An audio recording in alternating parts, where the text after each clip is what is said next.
Ako nkuru duherutse gukora ivuga urupfu rw'umumotari witwaga Nsengiyumva Emmanuel wiciwe mu mudugudu wo ku Kabungo akagari ka Cyunuzi umurenge wa Gaturi ho mu karere ka Kirehe akaza kwicwa n'abantu bari bataramenyekana bakamwicira mu bigori umurambo we bakaza kumanura mu gishanga cy'umuciri bakawutabamo maze bakamwambura moto yatwaraga ndetse na telefone ngendanwa ye bakaba barayitwaye. Akuva uwo munsi polisi y'u Rwanda yatangiye iperereza n'izindi nzego zibishinzwe. Abagize uruhare mu rupfu rwa Nsengiyumva Emmanuel bakaba baramaze kumenyekana ndetse baranafashwe. Ariko kandi mu gitondo cyo ku itariki 7 z'ukwezi kwa mbere umwaka wa 2026 Hadukuzumuremyi Eric wari warazengereje abamotari n'abaturage mu bikorwa by'ubujura n'ubwicanyi yarashwe arapfa ubwo yashakaga gucika polisi. Ibi byabereye mu karere ka Kirehe umurenge wa Gaturi akagari ka Rwabutazi aho yaragiye kwerekana bimwe mu byo yagiye yamburura abamotari ndetse yiba n'abaturage muri rusange ngo yagera aho yari yababeshye yabihishe agatangira gutoroka akiruka. Ibitaje kumuhirira kuko polisi yahise imurasa arapfa. Twebwe mu gitondo cy'uyu munsi bwacye tuza mu kazi tuje guhinga hano mu gishanga tugerageza kumenya ikibazo cyahavutse nibwo twaje kumenya ko bahazanye umusore wari wiciye hano mu motari. Uwo musore ababwira yuko hano hari ibikoresho ngo yahabitse ngo byishe uwo mwana. Mu kuhagera rero yagerageje gushaka gutoroka izo nzego zari zimuzanye nibwo bahise bagerageza kumurasa. Natwe abaturage byadushimishije cyane ntago umuntu azajya atekereza kurya iby'abandi atagerageje kuvunikira ngo ibyo bintu rwose bibe byamuhira. Natwe byadushimishije gusa ibyo bintu twumvise ari byiza cyane. Bijyanye n'iki kibazo cyabaye hano cy'urupfu rwa nyakwigendera wacu umwe watuvuyemo twagize akababaro kenshi tugira n'agahinda kenshi ariko turashimira inzego za polisi zahabaye zikanadufasha gukurikirana bamwe muri bo babashije kuba ari abagizi ba nabi bakaba baramukuye mu mubiri ariko turashimira polisi. Yego. Nge rero icyo mbona nakishimira Yego ni uko inzego z'ubuyobozi kuba babashije gukora igikorwa nk'iki ngiki bakabasha kudufatira nk'uyu muntu nubwo nawe yagaragaje ashaka gucika polisi nawe akaba yavuye mu mubiri. Twe byatweretse ko ubu ngubu noneho tugiye kujya tuhanyura dufite umutekano. Ikibazo cyahabonetse uwo muntu hari umwana w'umumotari biciye hano ku cyapa cya Kabungo ubwo baje kwerekana uwo muntu ababwira ngo abereke ibikoresho by'uwo mwana baba barishe. Ahageze ashaka kubarwanya ngo atoroke biba ngombwa ko bamurasa ariko rwose bari gucunga umutekano kuko uwo mwana baramuhohoteye bamwishe rupfu rubi bamwambura imyenda bamwica urw'agashinyaguro baragenda bamuzika ahantu mu misitwe bamwambura byose n'ikariso barayimwambura. Umwana bamutera ibyuma mu rubavu ku matwi hose umwana birangira bamwishe. Ubwo rero uwo muntu yari yiyemeje yuko aje kwerekana ibyo bintu nkaho yakabyerekanye ashaka gutereka inzego z'ubuyobozi.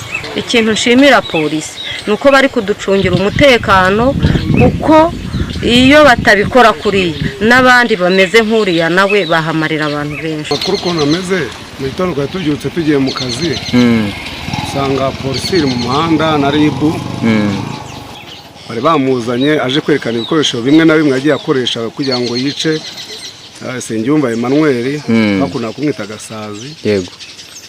Noneho bamaze kwamugeza agerageza gushaka gucika inzego z'ubutekano kugira ngo yiruke nabo bahise bagerageza ku buryo bamurasa ahasiga ubuzima. Twishimiye ko ubuyobozi rwose bwaduhaye umutekano twe twarabasabye. Bajyaga batera amabuye bagatera motari ugasanga amakasike amwe yaranamenaguritse ariko tukabiberwa abaribo.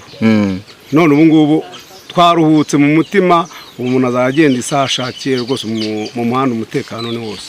Tashimira polisi uko yagerageje gukurikirana abantu bose bagiye bagira uruhare muri urupfu rwa Nsengiyumva Emmanuel. Umuvugizi wa polisi mu ntara y'Iburasirazuba Superintendent of Police Hamuduni Itwizerimana aha arakomeza abigarukaho muri rusange. Yari ruharwa rero yari umujura wiba akica yabikoraga hirya no hino atandukanye ariko cyane cyane mu karere ka Kirehe. Yego. Ejo bundi rero mu ijoro ryo ku itariki 2 z'ukwezi kwa mbere 2026 yateze umumotari bita Nsengiyumva Emmanuel amwambura moto aranamwica. Ku bufatanye n'abaturage polisi yatangira ibikorwa byo kumushakisha tuza kumubona. Muri iki gitondo rero nibwo yaragiye kwerekana bimwe mu bikoresho agenda yibe hirya no hino atandukanye aho abibika.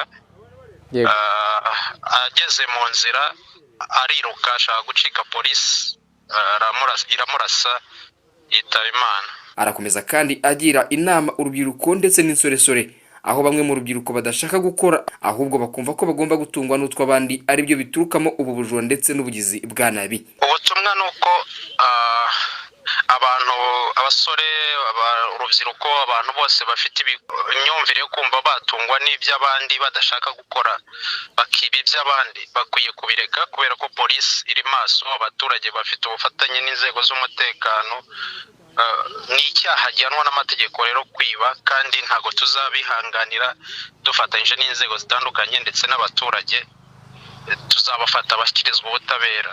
Bakwiye rero kubireka bagashakisha imirimo bakora kubera yuko hari imirimo myinshi itandukanye badatunzwe n'iby'abandi. Uyu akaba yarakurikiranyweho icyaha cyo kwica umumotari witwaga Nsengiyumva Emmanuel akamutwara moto ye akaba yarafatiwe mu karere ka Nyagatare agiye kuyigurisha ku makuru yatanzwe n'abamotari. Ariko polisi y'u Rwanda irakomeza ibibutsa ko itazigira ibihanganira na gato kuko inshingano ifite no kurinda umutekano w'abantu n'ibintu. Polisi y'u Rwanda irashimira abamotari bayifashije gufata uyu mugizi wa nabi kandi ikanabishingiraho ko ubufatanye bw'abaturage na polisi aribyo bizaca ubugizi bwa nabi ndetse n'ubujura bya hato na hato.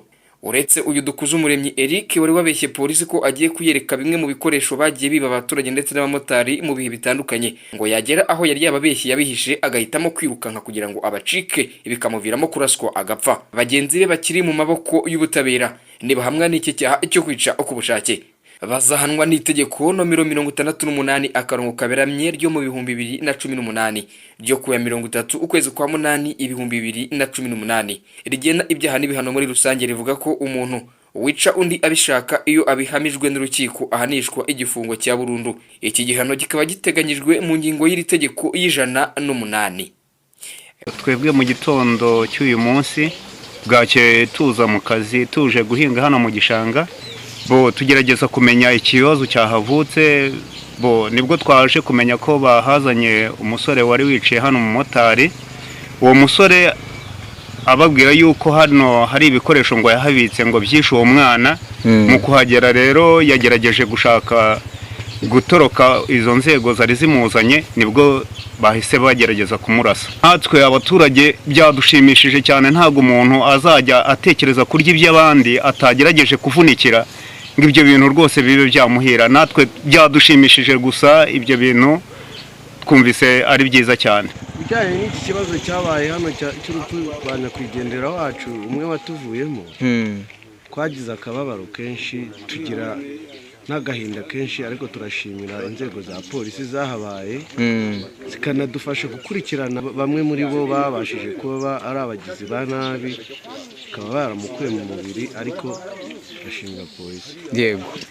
Nge rero icyo mbona nakishimira yego ni uko inzego z'ubuyobozi kuba babashije gukora igikorwa nk'iki ngiki bakabasha kudufatira nk'uyu muntu nubwo nawe yagaragaje ashaka gucika polisi nawe akaba yavuye mu mubiri. Twe byatweretse ko ubu ngubu noneho tugiye kujya tuhanyura dufite umutekano. Gatera Alphonse, BTN TV, Iburasirazuba bw'u Rwanda.